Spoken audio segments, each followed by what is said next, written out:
Welcome to ChemBio classes. This is our lecture number 4 of haloalkane series. So, in this lecture, we will study about preparation of haloalkanes by hydrocarbons or from alkenes and alkynes. Let's start with the alkanes. How you will get haloalkanes from alkanes? Like this.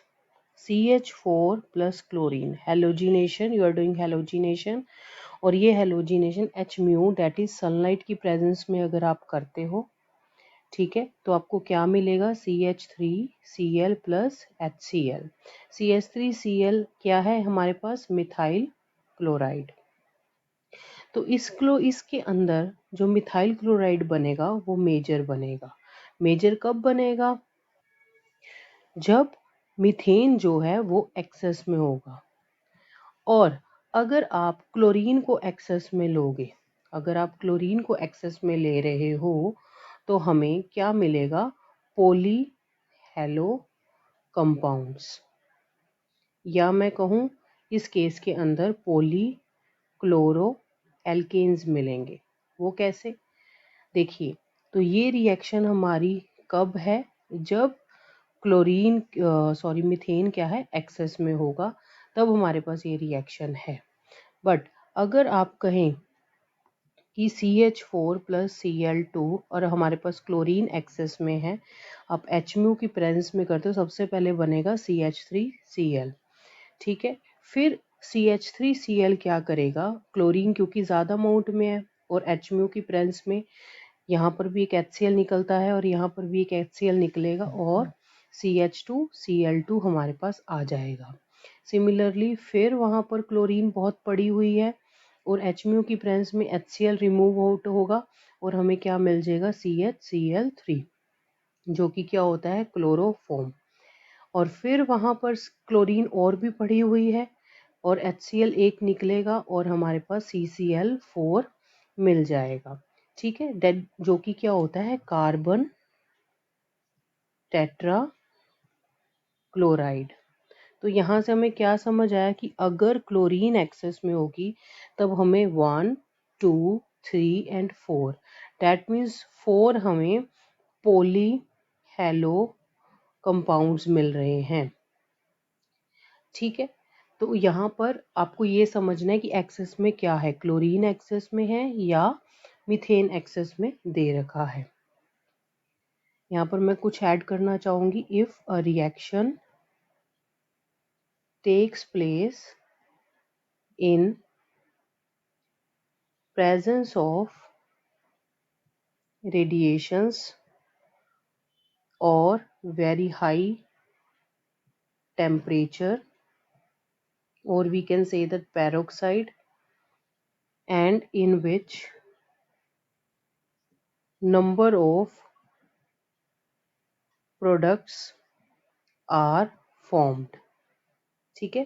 तो मतलब ये जो reaction है उसके अंदर high radiation चाहिए, हमें temperature high चाहिए, या हम कहें कि पेरोक्साइड की प्रेजेंस में भी हो सकता है। तो इन सब रिएक्शंस में नंबर ऑफ प्रोडक्ट्स हमें मिलते हैं और ये जो रिएक्शन है वो इन्वॉल्व होती है फ्री रेडिकल्स के साथ। ये जो रिएक्शन है इसके अंदर फ्री रेडिकल मैकेनिज्म जाएगा। तो फ्री रेडिकल मैकेनिज्म अब आप देखते हैं। जो क्लोरीन है बेसिकली वो HMU की प्रेजेंस में होमोलिटिक बॉन्ड फिशन होता है और हमें 2 रेडिकल्स मिलते हैं। जब रेडिकल जहाँ पर मिलता है उस स्टेप को बोलते हैं चेन इनिशिएशन स्टेप, क्योंकि जो ये रेडिकल होता है बहुत रिएक्टिव होता है, ये कोई भी नई चेन रिएक्शन की स्टार्ट कर सकते हैं। तो ये हमारे पास मीथेन है। मीथेन जब इस रेडिकल के साथ मिलता है तो एक और रेडिकल बन जाता है CH3 और एक H यहाँ से निकल जाएगा, HCl बना देगा और ये हमारे पास क्या है? Methyl free radical. आपको पता है रेडिकल बहुत ज़्यादा रिएक्टिव होते हैं।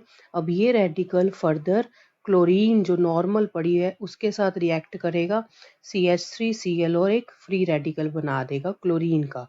अब आपको पता है क्योंकि क्लोरीन तो क्या है? क्लोरीन अगर एक्सेस में है तो क्या होगा? देखिए CH3Cl बन गया, CH3Cl यहाँ पर हमारा बन गया।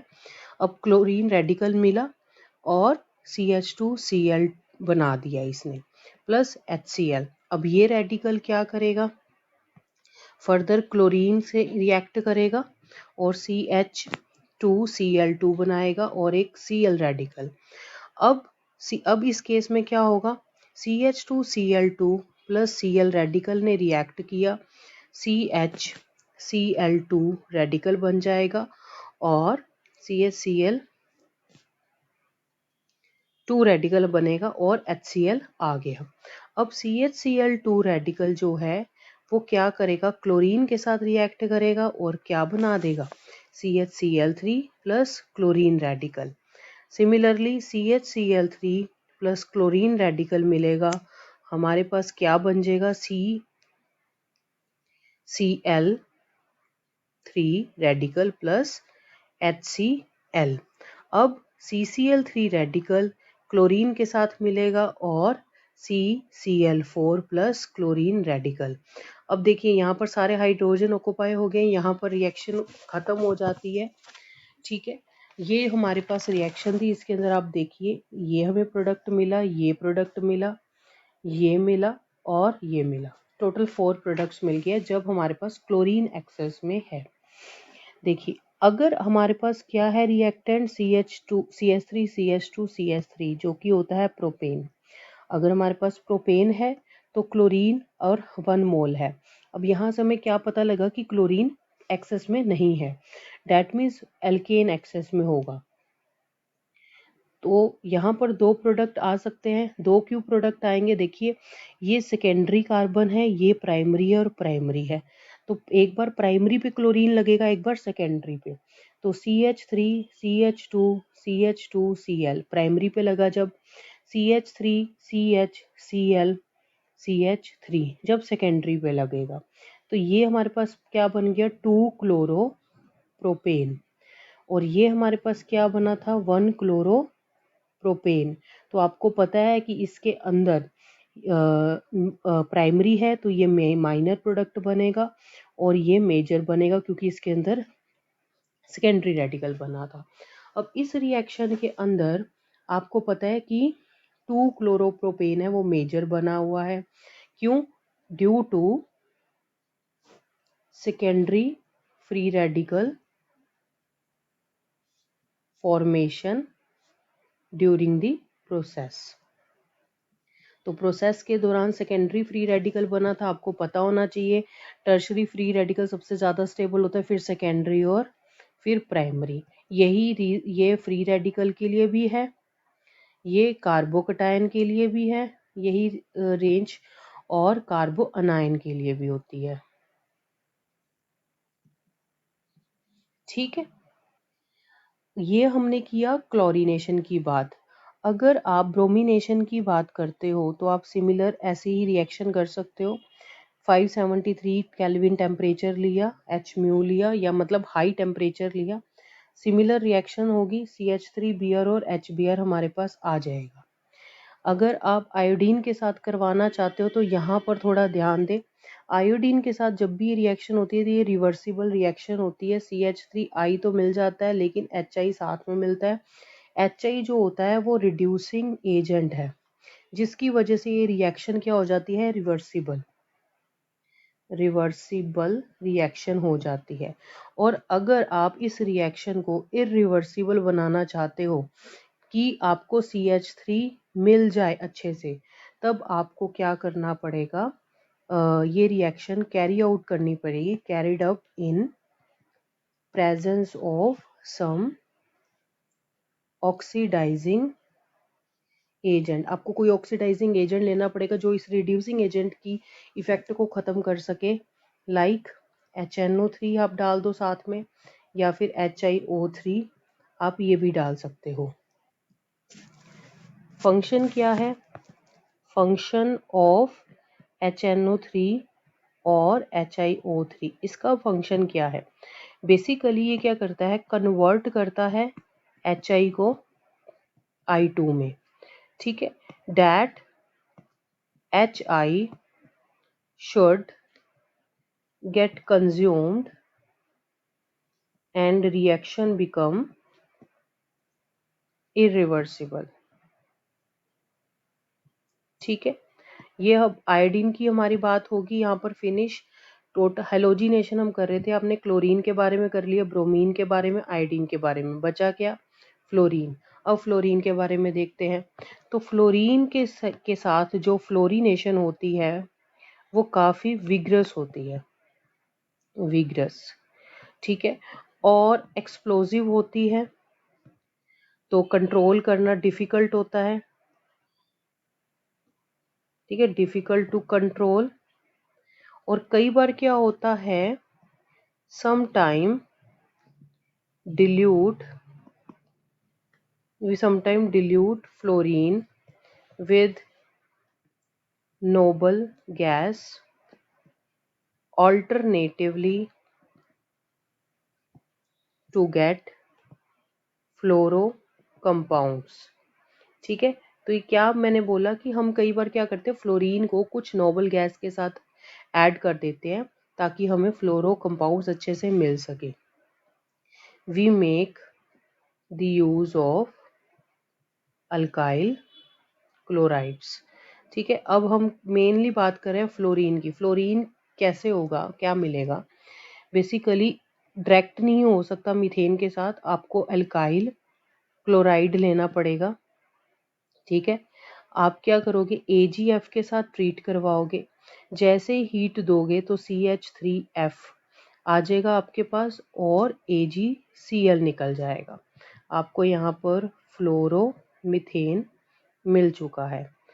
सिमिलरली CH3 CH2 Cl, आप Hg2F2 भी लगा सकते हो। 2 मोल्स इसके लो, हीट करो, 2 CH3 CH2F मिल गया और Hg2 Cl2 मिल गया। यहाँ पर भी आपको फ्लोरो इथेन मिल गया और यहाँ पर फ्लोरो मिथेन मिल गया।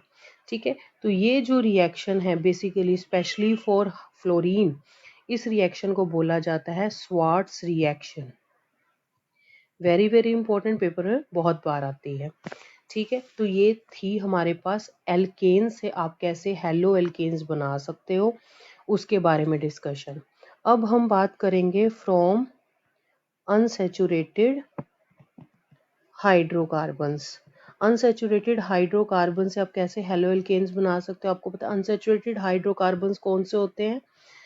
एल्कीन्स होते हैं और एल्काइंस होते हैं। एल्कीन्स क्या होते हैं? जिसमें डबल बॉन्ड आता है और इसमें ट्रिपल बॉन्ड आता है।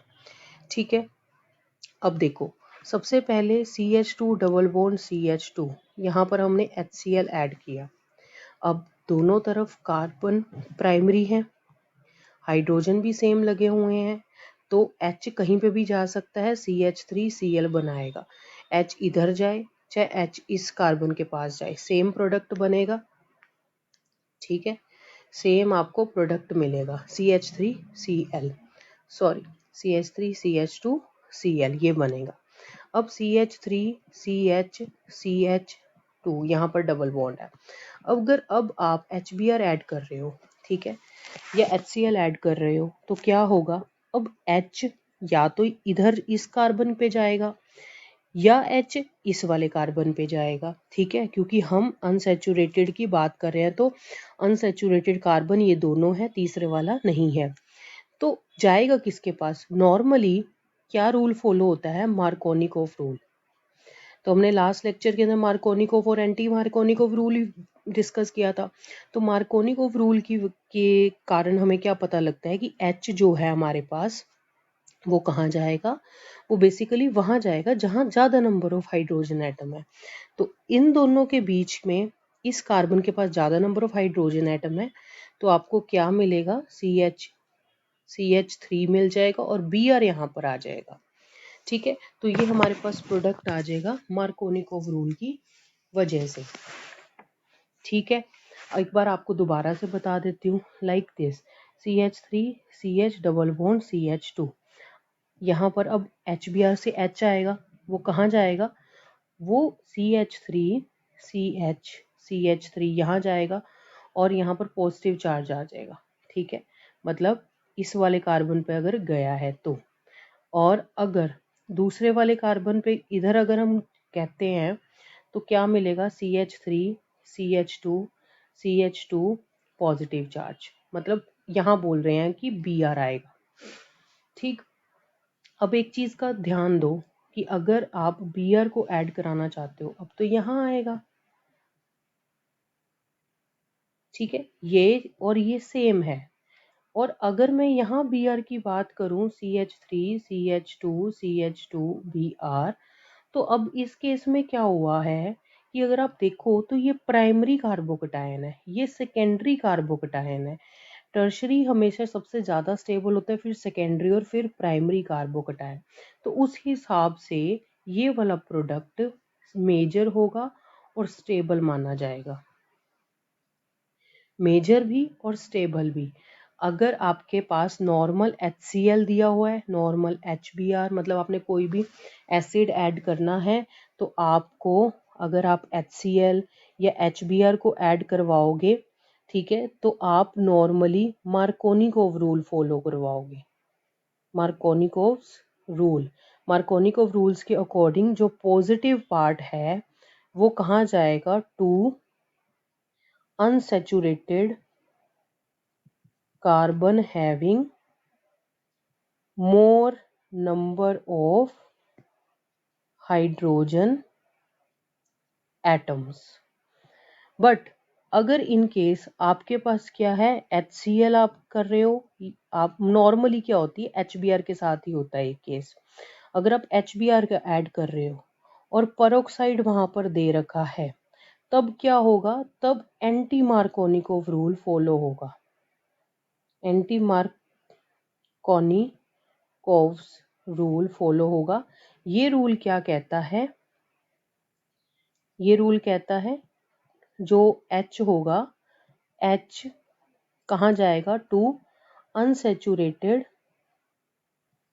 Carbon having less number of hydrogen atoms. अगर आपको डिटेल में ये रूल्स देखने हैं तो लास्ट लेक्चर आपको देखना होगा।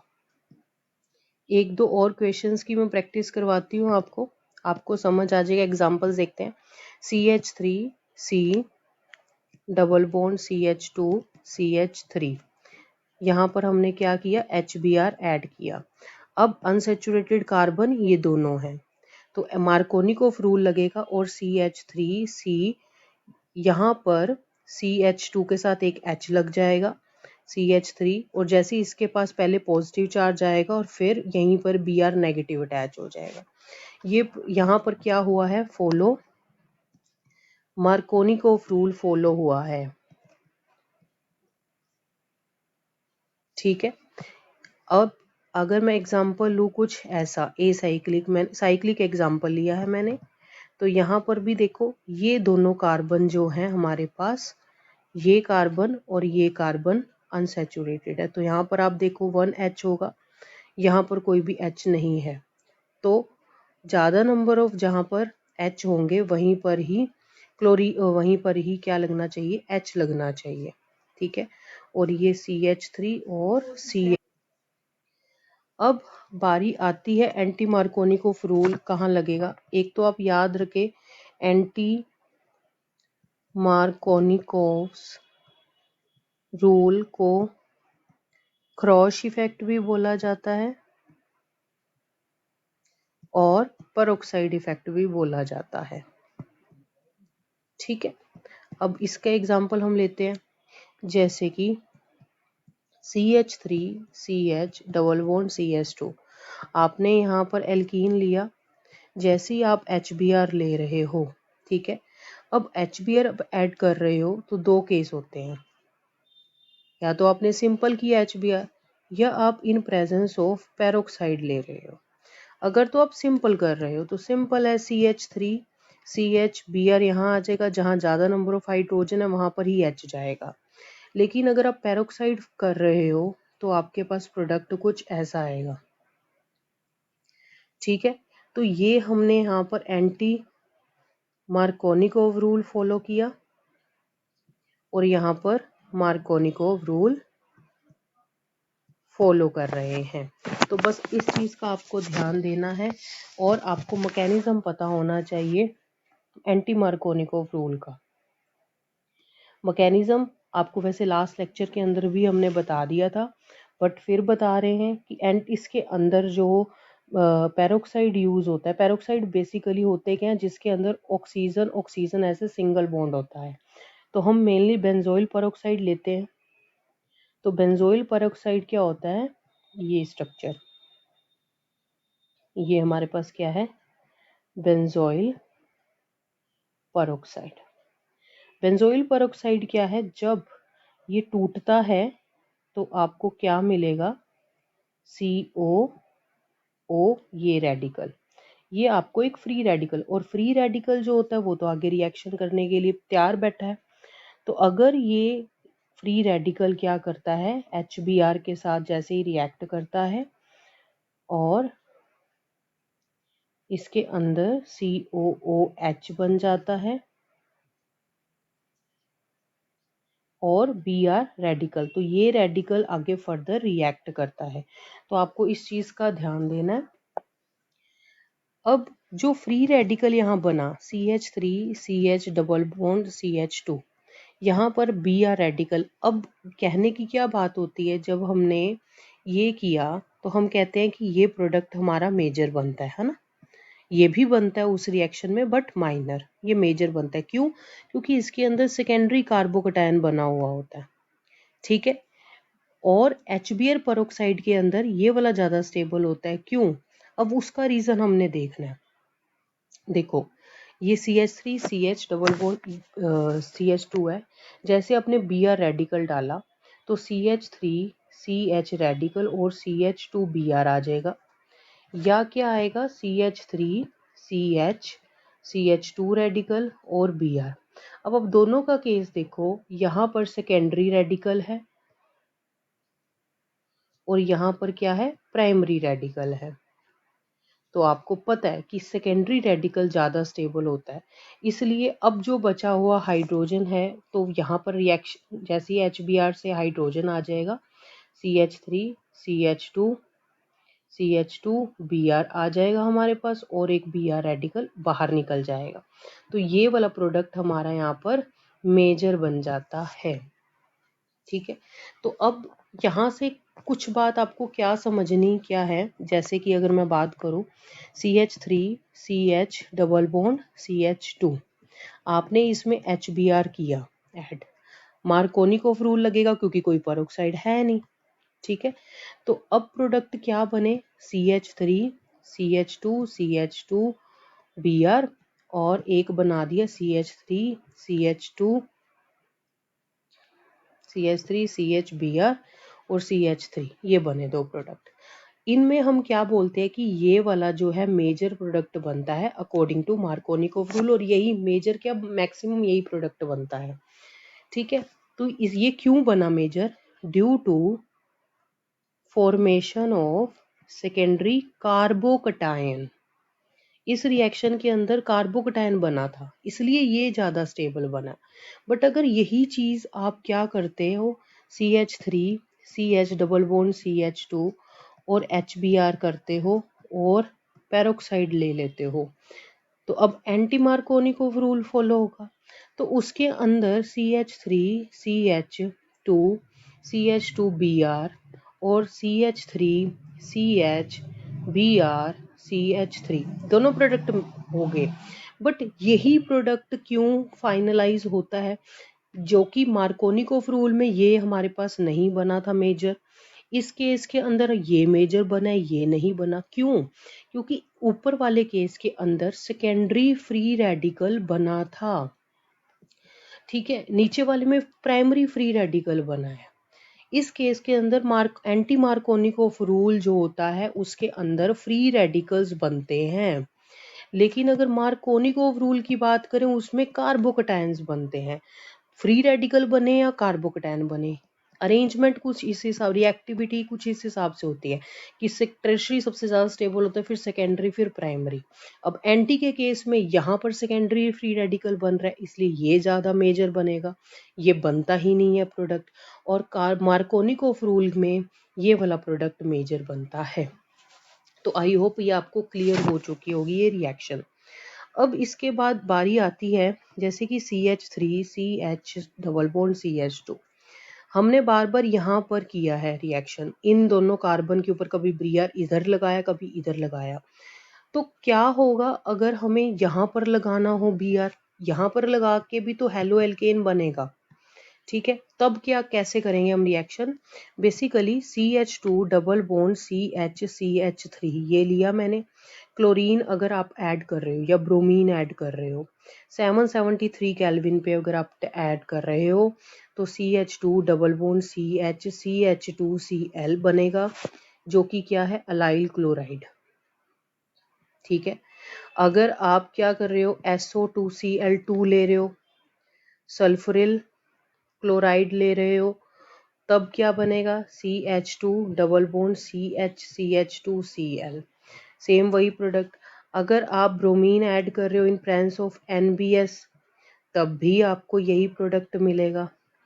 मतलब अगर आप अनसैचुरेटेड वाले कार्बन्स के अलावा किस जो साथ वाला कार्बन है अल्फा उस पे लगाना चाहते हो तो आपको ये 3 रिएक्शन से आप कर सकते हो। तो ये तीनों रिएक्शंस को हम क्या नाम देते हैं? Allylic halogenation. अलाइलिक हेलोजिनेशन क्यों? आप देखो अलाइल तो एज इट इज रहा है, ये देखो अलाइल, ये अलाइल अलाइल अलाइल पूरा पड़ा हुआ है, जस्ट उसके ऊपर एक क्लोरीन लग गया है, अलाइलिक हेलोजिनेशन। तो यहाँ पर एग्जाम्पल एक और बता देती हूँ फिर ये लेक्चर ख़त्म हो जाएगा। अगर आप यहाँ पर ब्रोमीन डाल रहे हो CCl4 की प्रेजेंस में या आप ब्रोमीन डाल रहे हो NBS की प्रेजेंस में, तो ये क्या करती थी, ये तो अलाइलिक हेलोजिनेशन कर रही है, मतलब जो डबल बॉन्ड वाला कार्बन है उसको नहीं छेड़ेगी, इस जगह पर आकर हेलोजिनेशन होगा, तो ब्रोमीन यहाँ आकर लग गया। लेकिन ऊपर वाले केस के अंदर जो अनसैचुरेटेड कार्बन्स हैं वहाँ पर आके ब्रोमीन लग जाएगा। सिमिलरली अगर आपके पास ये प्रोडक्ट ये रिएक्टेंट है, क्लोरीन आप डाल रहे हो 773 केल्विन पे, यहाँ पर भी क्या होगा, क्लोरीन इधर लगेगा। अगर तो हमारे पास क्या हो, अगर 1 मोल हमारे पास दे रखा हो क्लोरीन का, मतलब, और अगर हमारे पास 2 मोल्स दे रखे हैं तो उस केस के अंदर ये बन जाएगा। ठीक है, आई होप यहाँ पर आपको क्लियर हो चुका है। कोई डाउट है तो आप कमेंट बॉक्स में नीचे लिख सकते हैं। Thank you and have a nice day.